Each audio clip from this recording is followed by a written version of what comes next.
there, guys, and welcome back to another Supa Gummy Games. Today is going to be the first day of a new series called Gummy's Insider Review. So to start off, we're going to be taking a look at this Drake Corsair. It is considered an exploration ship. Even though it does come with 4 size 5 hardpoints and 3 turrets, this ship can be crewed with 1 or 3 people. That's why we're going to be taking a look at it today. It has 1 large shield and a cargo capacity that can hold up to 72 SEU, as well as you can fit all the way up to an Ursa. The asking price of this ship starts at $3.4 million or $250 if you decide to pledge it. The ship comes with a very asymmetrical look, where you have 2 left wings and 1 large right wing that deploy when you're in space. I do not recommend having your wings down because you will not be able to land, so just take that note when you're flying the ship. The ship also has some pretty unique designs to it as well, as you do have an elevator that reaches to the complete top of the ship, where you can walk around all the way to the bottom and of course inside your ship. So we're going to be going ahead and looking at the interior and features, as well as space speed tests, planet speed tests, and the overall rating that I give this ship. So, get ready to learn about the Drake Corsair. Now from the inside, from the cockpit view, you can see that we have all these displays, as well as all of these analog buttons.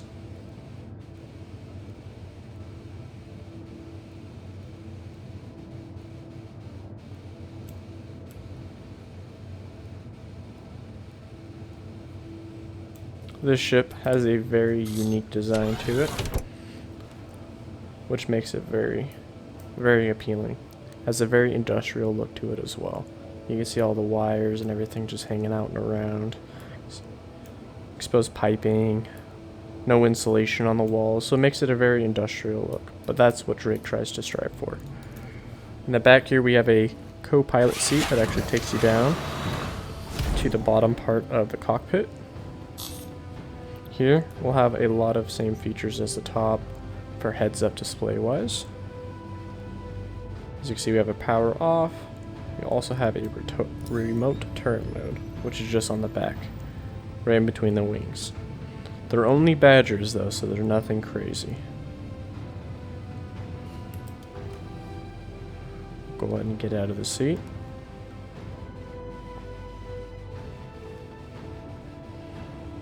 Now in the cockpit area as well, you do have a captain's quarter. I'll show you the buttons on here. You have an open, close, you have a light on and off, and you have a lock button as well. One thing about the ship is you do have to turn on all the lights, or it'll be very, very dark. You do have a storage unit here for clothes, as well as another one down here for external storage. One thing that I personally like about the Drake ships, and especially this one, is you have the option to lock it. Now other ships have this as well, but they are pretty glitchy. But now no one could open that unless you unlock it. So if you're ever transporting people, you could always do that. Behind the cockpit here we'll have the 2 gunner positions, which will take you out to the 2 side mounted turrets. We'll continue through to the crew quarters. Here we'll have multiple rooms that we'll look through. These 3 right here are all just going to be the crew quarter beds.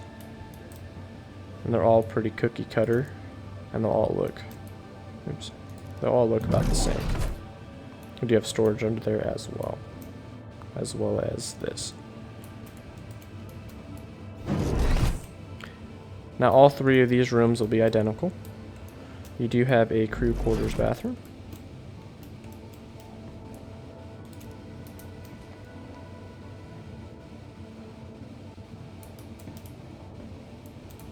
And the main feature about this ship as well is its elevator. So once you're in the elevator, you have 3 analog switches here. The red one is to the surface, so if we click on that, it'll take us down to the surface. The good thing about this is, whoa, starts this. Good thing about this is that no one can use it. So it's like a safety one. No one can jump up on the ship. It's locked. You do have a button to push the elevator back up, or call it if you're down here. When you hop on, the middle will take you to the middle of the ship, or you could head to the roof. We're going to go ahead and head to the roof. So this door opens up top.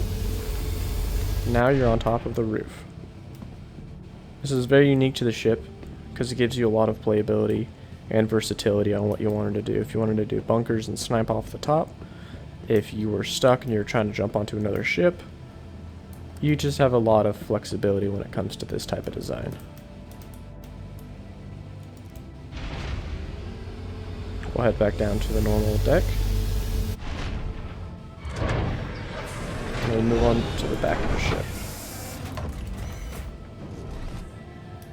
Here we'll be in the middle section of the ship.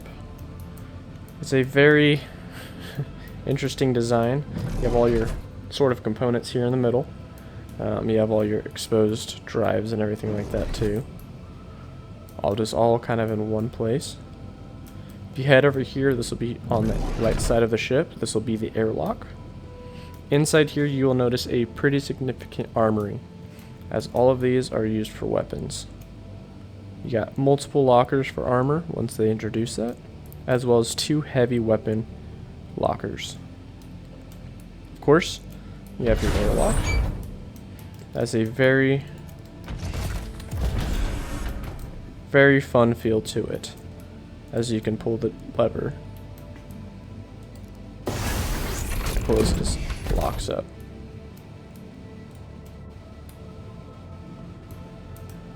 As we go to the back part of the ship, we'll be entering the cargo section of it. So in here, we can hold a total of 72 SCU. You could also hold all the way up to an Ursa. Of course, you could fit whatever you want in here, but it does fit up to an Ursa. Back here is your switch to go down. One thing that I particularly like about it is you actually have this floodlight switch that lights up a lot of the area. Do a quick walk around of the ship as well.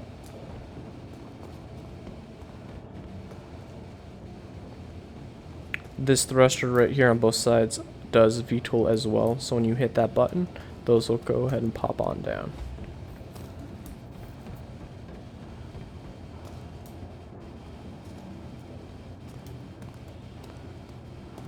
Overall, a very beautiful ship, very powerful ship. It is perfect for single use or with a small crew. Has enough firepower to defend itself. Has enough cargo to be able to run a little bit for missions wise. Has enough firepower to really do a dent to somebody. Alright, we're going to go ahead and show you flying now. As you can see, we have the VTOL modes on. You can switch that pretty easily by pressing K. And to deploy the wings, it is Alt K.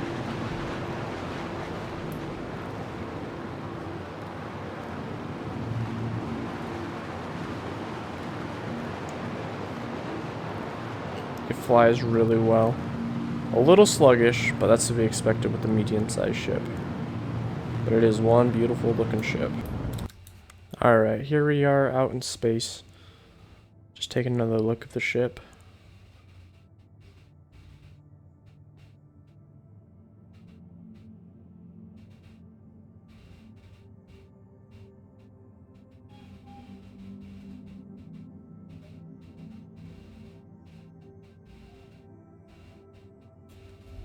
Alright. We're going to go and test out the speed without using the afterburners.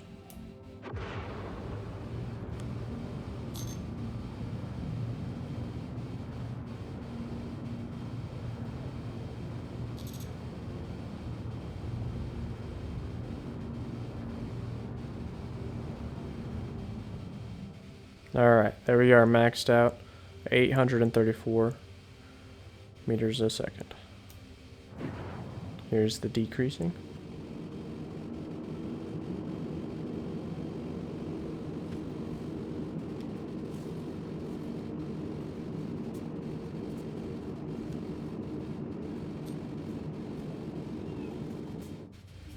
Alright, as you can see, it's not the fastest, most agile. So we're going to go ahead and try this again, but we're going to use the afterburners.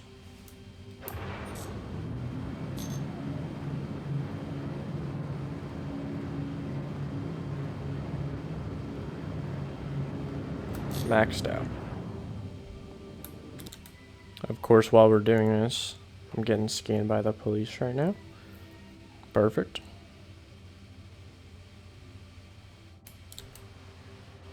Alright, and now we're going to go ahead and use our boost to stop as well.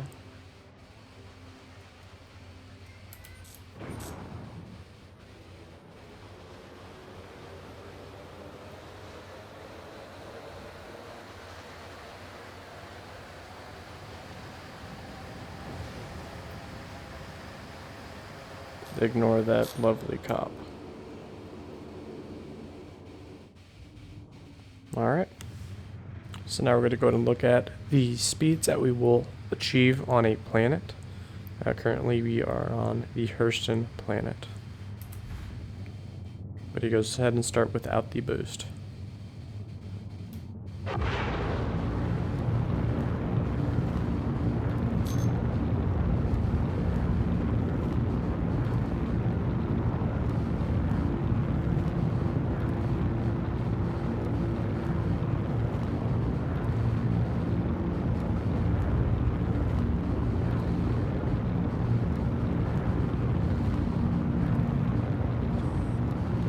Looks like we are topping out at 293, and with a boost,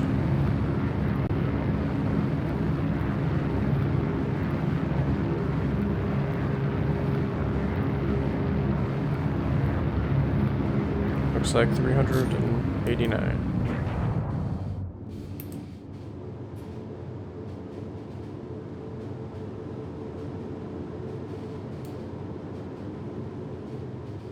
We're still working on slowing down. We have come to a halt. So you can achieve the speeds of 834 kilometers per hour in space with a 17-second acceleration and a 34-second deceleration. With boost, you can change those numbers to a 10-second acceleration and a 21-second deceleration. Planet side, it takes 26 seconds to get to the max of 293. And when you boost, you can get to a max speed of 389 with a 16.6 second deceleration. So altogether, the Drake Corsair is a very wonderful ship. It's a little slow and sluggish, but it makes up with that with the firepower and the shields. Overall, I'd give this a pretty good rating of 4 out of 5 for single use or multi-crew use, just for the fact of being that you could do both. Uniqueness wise, there's not any other ships out there. You definitely know what you got when it's coming towards you. Overall, usefulness is really, I would say, pretty useful. The elevator makes it very useful for doing bunkers. The cargo space makes it a very formidable cargo runner, smuggler, or bunker runner. So overall, definitely one of my favorite ships. Again, thank you guys for watching, and please leave a like and subscribe for more. I'll catch you guys on the next one when we look at the 400i and the Constellation Aquila. Alright, have a good one. Bye.